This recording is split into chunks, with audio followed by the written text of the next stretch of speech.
Thursday night, this was the moment when history unfolded at the United Nations.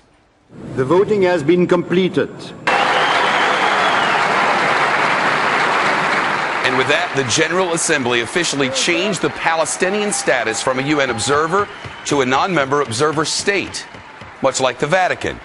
The final vote today, a landslide, 138-9, with everybody else abstaining. The United States and Israel, the strongest opponents of this resolution. Tonight, they're reacting with sharp criticism.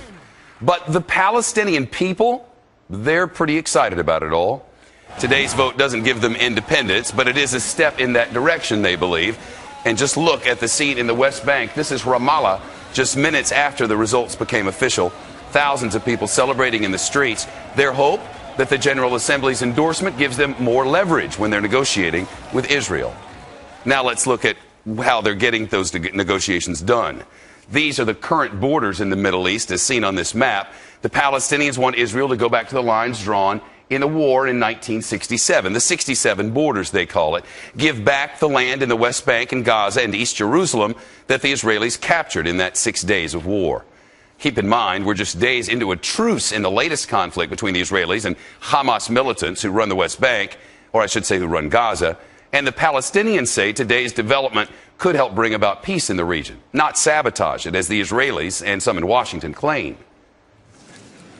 Today's grand pronouncement will soon fade, and the Palestinian people will wake up tomorrow and find that little about their lives has changed, save that the prospects of a durable peace have only receded. And minutes after the vote, Secretary of State Hillary Clinton echoed that perspective, calling today's vote unfortunate and counterproductive. With that, we have Team Fox coverage of today's developments. Jonathan, first we're going to have David Lee Miller in Jerusalem. But first, let's get to the Fox Report's chief correspondent, Jonathan Hunt, who's live for us at the United Nations. Jonathan, a lot of strong words there today. Yeah, very strong language indeed, Shep. On the Palestinian side, President Mahmoud Abbas described this resolution as, quote, a last chance for peace. Implicit in that is the argument that by recognizing a Palestinian state, the United Nations emboldens and strengthens Mahmoud Abbas's moderate Fatah party against the more militant Hamas. From the Israeli side, officials said this is not about any particular Palestinian faction, and they said, in fact, that Palestinians of all political stripes have repeatedly turned away from negotiations and towards violence. Here are the arguments from both sides in the order that they were presented to the General Assembly. Listen. The General Assembly stands before a moral duty which it must not hesitate to undertake, and stands before a historic duty which cannot endure further delay. The truth is that Israel wants peace and the Palestinians are avoiding peace. Those are supporting the resolution today are not advancing peace, they are undermining peace. The UN was founded to advance the cause of peace.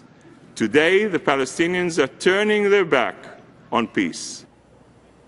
The U.S., of course, agreed with that Israeli argument, but not many other nations did. Only 8, in fact, joining the United States in voting no to recognizing a Palestinian state. Shep. Jonathan, as you've mentioned, a lot of symbolism there, but a practical matter of importance as well when it comes to the International Criminal Court.